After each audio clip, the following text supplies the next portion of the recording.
अगर पहले तीन विशेषज्ञों को आप देखें इंडियन इक्विटीज पर, तो नीलकंठ मिश्रा साहब आपको पहले पायदान पर आते हुए दिखते हैं। मिश्रा साहब, स्वागत है आपका सीएनबीसी आवाज में। बड़े दिनों बाद आपके दर्शन हुए। बताइए, किस हिसाब से आप वीकनेस पढ़ रहे हैं भारतीय बाजारों में, और क्या ये वीकनेस इंपोर्टेड है यूएस बाजारों से, या हम लोग एक इंटरमीडिएट डाउन ट्रेंड में हैं? शालीन, शुक्रिया। काफी काइंड वर्ड्स आपने कहे। यहाँ आने के लिए, मुझे बुलाने के लिए शुक्रिया। भारत के बाजार पिछले 6 महीनों में दुनिया के इक्विटी मार्केट से काफी अच्छा ऑलरेडी कर चुके हैं। तो आप देखें, जैसे अमेरिका की इकोनॉमी में जो रसल 2000 है, जो वहाँ का स्मॉल मिड कैप इंडेक्स है, वो ऑलरेडी जो अभी करंट के लेवल पे है, वो 6 महीने पहले के लेवल से नीचे है। हमारे भारत के स्मॉल मिड कैप्स आप देखें, हमारे निफ्टी को देखें, तो हमने काफी ग्राउंड कवर किया है। 1 ईयर रिटर्न्स पे भी हम लोग काफी आगे हैं। तो जो इंडिया की आउट परफॉर्मेंस होनी थी, इंडिया की ग्रोथ रेट्स अच्छी हैं, वो मेरे हिसाब से काफी हद तक हो चुकी हैं। सो अप्रैल के महीने में हमारी परफॉर्मेंस थोड़ी कमजोर थी ग्लोबल मार्केट्स के कंपैरिजन में, लेकिन मई और जून में हमने काफी कैचअप किया है। इनफैक्ट हमने काफी आउट परफॉर्म किया है। तो अब जो आउट परफॉर्मेंस का जो असर दिखता था मार्केट के लेवल में, वो मेरे ख्याल से अब और बढ़ना थोड़ा मुश्किल लगता है अगले 2-3 महीने के लिए। लेकिन ग्लोबल इकोनॉमी में अभी काफी कंसर्न्स आ रही हैं। तो ये हमने भी करीब 1-1.5 महीने पहले कहना शुरू किया था कि भाई देखिए, जो यूएस की इकोनॉमी में जो गुड्स डिमांड बढ़ने वाला था, वो काफी हद तक बढ़ गया है। और अब क्या होगा कि वो सर्विसेज, जो डोमेस्टिक सर्विसेज हैं, उस पर फोकस करेंगे। आप चीन के गुड्स डिमांड को देखें, तो चीन का गुड्स डिमांड अभी अपने ट्रेंड लाइन से काफी नीचे चल रहा है। तो जैसे अगर उनका 10 ईयर ट्रेंड लाइन ऐसे बनाए, तो 5 ईयर ट्रेंड लाइन से थोड़ा नीचे था, और अभी के जो सेल्स हैं वो और भी नीचे हैं। और जो उनकी जो लॉस सेल्स थी 2-3 महीने के लिए, जब चाइना में भी लॉकडाउन हुआ था, तो वो भी कैचअप नहीं हो पा रहा है। तो एग्रीगेट लेवल पे, यानी दुनिया भर का जो गुड्स डिमांड है, वो बहुत अच्छा नहीं लग रहा। केवल यूएस में ही स्ट्रेंथ था, क्योंकि यूएस में सरकार ने पैसे फेंके हैं लोगों पे। तो जब ये पैसा जो है वो गुड्स से अब हट के सर्विसेज में आएगा, या फिर लोग डर के मारे फिर वो सेविंग्स में ही रखे रहेंगे, तो ग्रोथ कहाँ से आएगी? और इसीलिए आप देखें कि यूएस के बॉन्ड मार्केट्स में एक इम्प्लाइड इन्फ्लेशन नंबर आता है। वहाँ पे एक treasury inflation protected securities, tips कहते हैं। तो टिप्स और जो 10 ईयर बॉन्ड है, इन दोनों के बीच का गैप जो है, उसको इम्प्लाइड इन्फ्लेशन कहते हैं, कि मार्केट ये अज्यूम कर रहा है कि तो वो नंबर भी अभी 3 महीने से लगातार गिर ही रहा है।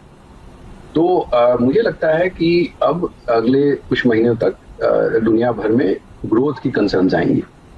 और अभी जो डेल्टा वेरिएंट, जो इससे भारत को कितना नुकसान पहुंचा था, और कुछ हद तक जून में भी, और कुछ जगहों पे अभी भी चल रहा है, वो अब दुनिया भर में है। वो डेल्टा वेरिएंट जो है, वो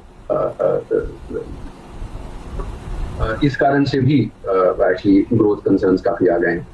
तो अगर ग्लोबल मार्केट्स में आता है, तो मुझे लगता है कि भारत के मार्केट में भी आएगा।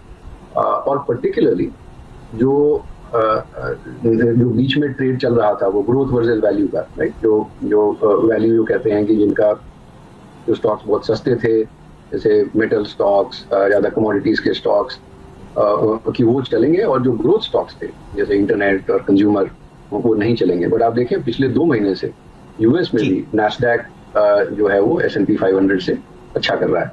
तो मुझे लगता है कि वो बिहेवियर इंडिया के मार्केट में भी आएगा।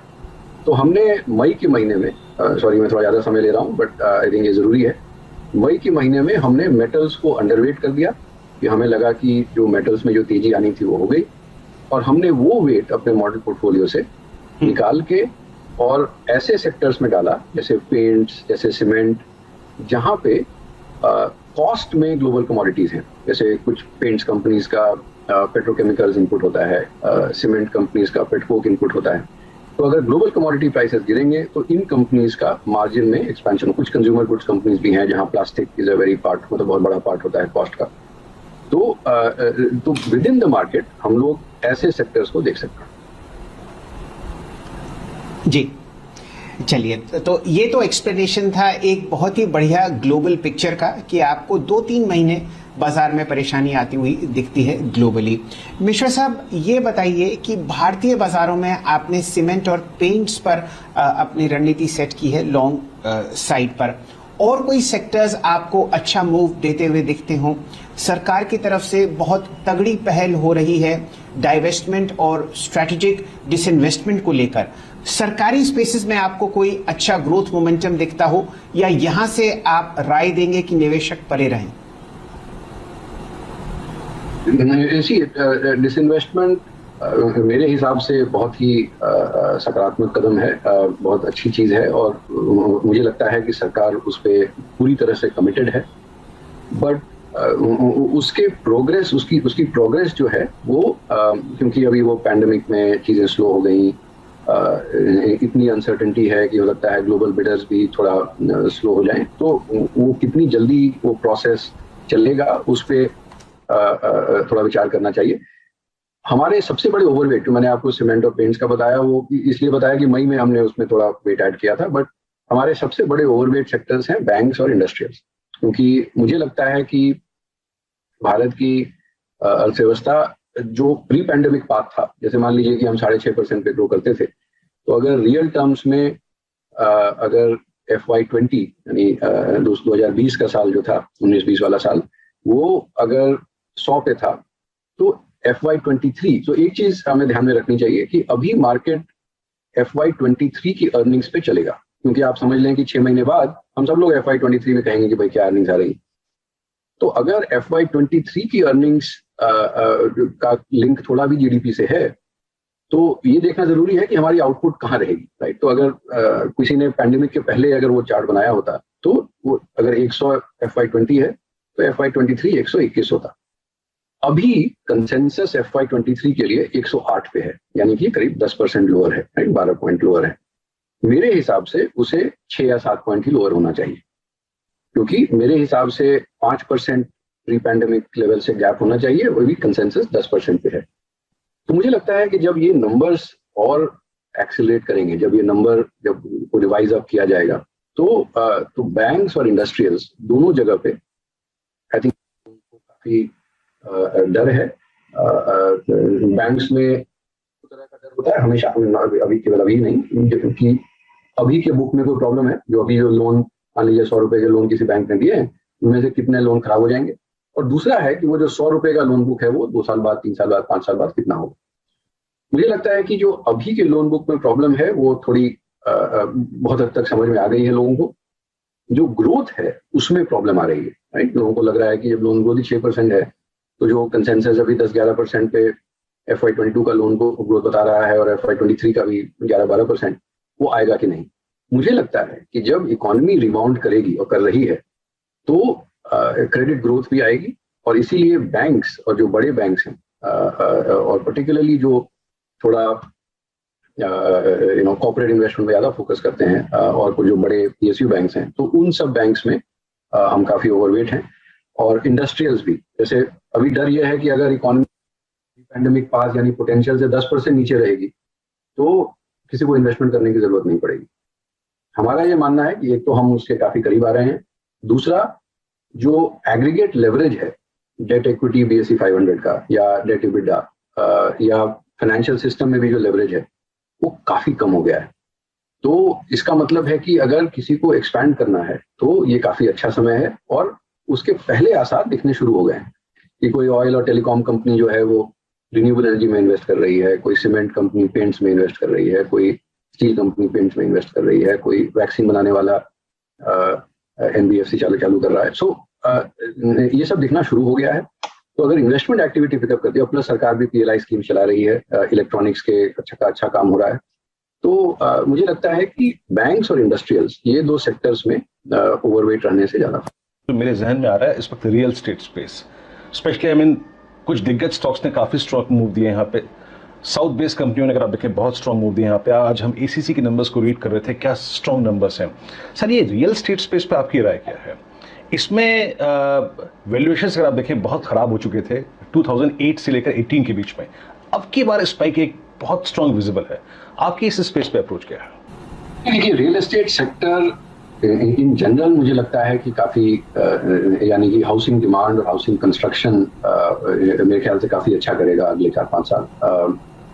आप देखें रियल एस्टेट और housing construction as percentage of जो GFC बोलते हैं, gross fixed capital formation, economy में जो एग्रीगेट इन्वेस्टमेंट की एक्टिविटी होती है, तो काफ़ी नीचे आके अब थोड़ा सा बाउंस कर रहा है। और ये जब चलता है तो 4-5 साल चलता है, क्योंकि फिर वो हर्ड मेंटालिटी होड़ लगती है लोगों में कि हम भी घर खरीदेंगे, हम भी घर बनाएंगे, पड़ोसी ने बना लिया वगैरह वगैरह। सो तो I think in terms of housing demand और हाउसिंग कंस्ट्रक्शन मुझे लगता है कि अगले 4-5 साल काफ़ी अच्छी मोमेंटम दिखनी चाहिए, और इसलिए भी हम थोड़ा सीमेंट पे काफ़ी पॉजिटिव हैं। रियल एस्टेट कंपनीज का क्या है कि वो बहुत माइक्रो मार्केट पे फोकस करती हैं। सो अगर तो काफ़ी फायदा हो सकता है, जैसे अगर इंटरेस्ट रेट लो हैं और काफ़ी कंपनीज अब जैसे आप देखें किसको भरोसा होता है कि मॉर्गेज रेट जो है वो 7 के नीचे आ जाएगी। तो अगर इकॉनमी रिबाउंड करती है, जो रईस लोग हैं उन लोगों के पास काफ़ी पैसे हैं, सेविंग्स बची हुई हैं, और जैसे ही उनको थोड़ी क्लैरिटी मिलेगी कि इकॉनमी शायद ठीक कर रही हो सकता है वो घर खरीदें, इन्वेस्टमेंट गेन्स काफ़ी हैं, तो मुझे लगता है कि डिमांड अच्छी रहेगी। बट अगर किसी स्टॉक को आप खरीद रहे हैं तो आपको ये देखना होगा कि वो किस मार्केट में है, वो हैदराबाद में है, हैदराबाद के किस पार्ट में उसका लैंड बैंक है। तो ये बहुत स्टॉक स्पेसिफिक कॉल होता है। बट यस, मेरे हिसाब से रियल एस्टेट और हाउसिंग इन जनरल काफ़ी सपोर्टेड रहना चाहिए अगले 4-5 साल। मिश्रा साहब, जरा एक सेक्टर पर आपका रुझान चाहेगा पूरा बाजार। हम लोग बहुत जबरदस्त मोमेंटम एक्सचेंज स्टॉक्स में देख रहे हैं, तीनों नाम आपको पता है। बहुत ही अच्छा मूव आपको ब्रोकरेज स्टॉक्स में आता हुआ दिख रहा है। नई नई कहानियां बाजार में आती हुई दिख रही हैं कि ये कोजी टेक्नोलॉजी स्टॉक्स हैं। आपके हिसाब से क्या ये मोमेंटम ओवरडन है, या वाकई आपको लगता है 3 साल, 2 साल, 5 साल का पिक्चर इन ब्रोकरेज कंपनीज के लिए, इन एक्सचेंजेस के लिए बहुत ही शानदार है? ये हम ये सेक्टर्स को कवर नहीं करते, तो इसलिए मैं स्पेसिफिक स्टॉक्स पे तो कोई ओपिनियन नहीं बता पाऊंगा। लेकिन इन जनरल मुझे लगता है एक स्ट्रक्चरल चेंज तो हुआ है। ये कि जो ease with which you can invest has improved a lot, right. मतलब आपका पहले इतने सारे फॉर्म भरने होते थे, अब वो EKYC हो रहा है। अब EKYC करके आप जितने पोर्टफोलियोज खोलने आप खोल सकते हैं। जो इक्विटीज में इंडिया की अंडर इन्वेस्टमेंट है, तो जो सारी कहानियां हमें पता है, तो वो एक रीसेट तो हुआ है।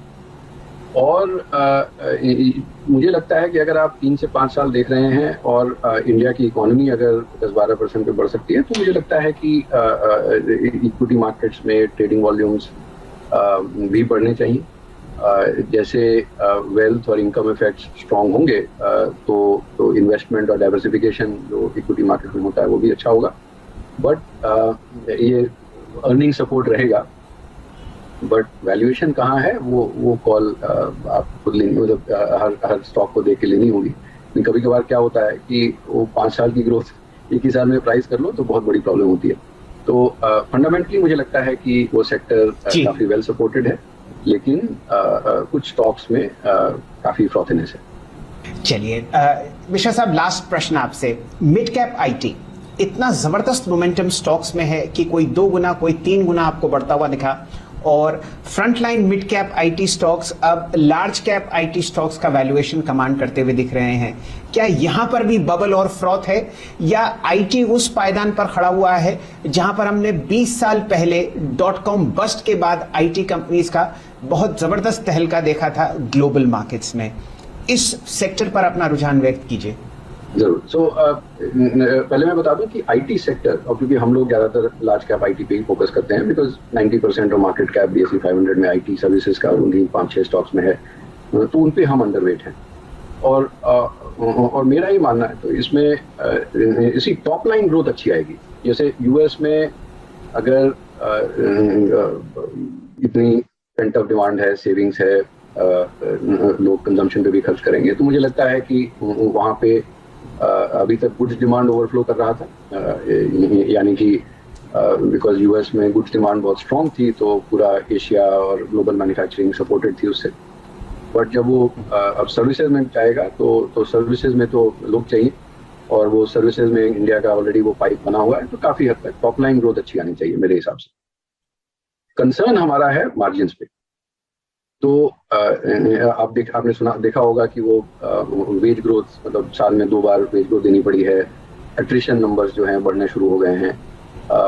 सॉफ्टवेयर के अंदर भी जब हमने यूनिकॉर्न रिपोर्ट लिखी थी तो हमने ये भी कहा था कि भाई SaaS जो software as a service companies हैं, उनमें क्या होता है कि जो रेवेन्यू पर एम्प्लॉई है वो बहुत ज़्यादा होता है, और अच्छी चीज़ है। और अगर वो 5 बिलियन का मार्केट 5 साल में 15 बिलियन का होने वाला है, तो आप समझ सकते हैं जो सबसे अच्छे कर्मचारी होंगे IT सर्विसेज कंपनीज के, वो सब भाग के वो SaaS कंपनी में आएंगे, उनको वैल्यूएशन मिलती है, उनको स्टॉक ऑप्शन मिलता है, उनकी तनख्वाह भी ज़्यादा हो सकती है, तो इसलिए मार्जिन प्रेशर आएगा। और वो आपको इस रिजल्ट्स में दिखना शुरू हो गया होगा कि कंपनीज के टॉप लाइन तो ठीक है, बट मार्जिन्स में प्रेशर आ रहा है। छोटी कंपनीज का क्या होता है कि जब मार्केट थोड़ा एक्सेलरेशन फेज में होता है, तो बड़ी कंपनीज जो हैं वो थोड़ा लेट से कैचअप करती हैं, तो जो स्पिलओवर डिमांड होता है वो छोटी कंपनीज के पास जाता है, तो उनका टॉप लाइन जो है वो अच्छे से ग्रो करता है, जो हम भी आप देख रहे हैं। बट अगर आप हिस्ट्री देखें तो मैं काफी दिनों से इस सेक्टर को देख रहा हूँ, थोड़ा उम्र बढ़ गई है, तो मिड 90s में सभी कंपनी एक ही जैसी थी, राइट। उसके बाद आपने देखा होगा कि कुछ 4-5 कंपनी जो है वो बढ़ के अलग लेवल पे पहुंच गई, और ये छोटी कंपनी जो है वो एक आध जो है वो बीच में शुरू हुई है, बट बाकी सबका विंटेज वही है। तो एक रीजन था कि वो कंपनी स्केल कर गई और ये कंपनी स्केल नहीं कर पाई, और ये मुझे लगता है कि कुछ कंपनीज में होगा, अपॉर्चुनिटी होगी कि वो स्केल अप कर सकती हैं, लेकिन बियॉन्ड अ सर्टेन लेवल, एक लेवल ऑफ डिमांड के बियॉन्ड वो और तेजी से ग्रो कर पाएंगी कि नहीं, इसमें मुझे थोड़ा शक है। और दूसरा ये कि जो IT सेक्टर में जो बेनिफिट होता है बड़ी कंपनी के स्केल का, एक ये कि आपको बड़े कस्टमर्स हैं वो काफ़ी बिजनेस देते हैं, और दूसरा कि जो कर्मचारी हैं वो भी एक बड़ी कंपनी में काम करने के लिए थोड़े कम तनख्वाह पे भी आ सकते हैं। मुझे लगता है जो मार्जिन प्रेशर जब ये ग्रोथ का सर्ज थोड़ा वीकेंड करेगा, तो मार्जिन प्रेशर छोटी कंपनी में भी दिखेगा, और मल्टीपल्स अभी काफ़ी बढ़े हुए हैं। तो मुझे लगता है कि फ्रॉड कुछ ज़्यादा हो गया है, क्योंकि अब बड़ी कंपनी भी अब ग्रोथ के लिए, आपने देखा होगा हर कोई 40-50 हज़ार लोगों को हायर कर रहा है इस साल। तो जब वो भी ग्रोथ के पीछे भागेंगी तो इनका मोमेंटम फेड होगा, और मल्टीपल्स इतने हाई हैं कि अगर आप 12 महीने का परफॉर्मेंस देख रहे हैं तो मिड कैप IT में रिस्क थोड़ा ज़्यादा है। कुछ एक कंपनीज एज आई सेड वो मे बी वो बस छोटी इसलिए है कि वो बड़ी कंपनीज के 10-15 साल बाद शुरू हुई, तो उन कंपनीज में हो सकता है कि ग्रोथ मोमेंटम और वैल्यूएशन सस्टेन करके। चलिए मिश्रा साहब, बहुत बहुत शुक्रिया, आप हमारे साथ जुड़े, और बाजार का निचोड़ जो आगे आने वाले 5-6 महीनों में आता हुआ दिखेगा, आपने हमारे दर्शकों को समझाया। नीलकंठ जी बुलिश हैं बैंकिंग और इंडस्ट्रियल स्पेस पर, और सीमेंट और पेंट्स पर खासा रुझान रखते हैं लॉन्ग साइड पर। नीलकंठ जी हमारे साथ जुड़े, आपका बहुत बहुत आभार।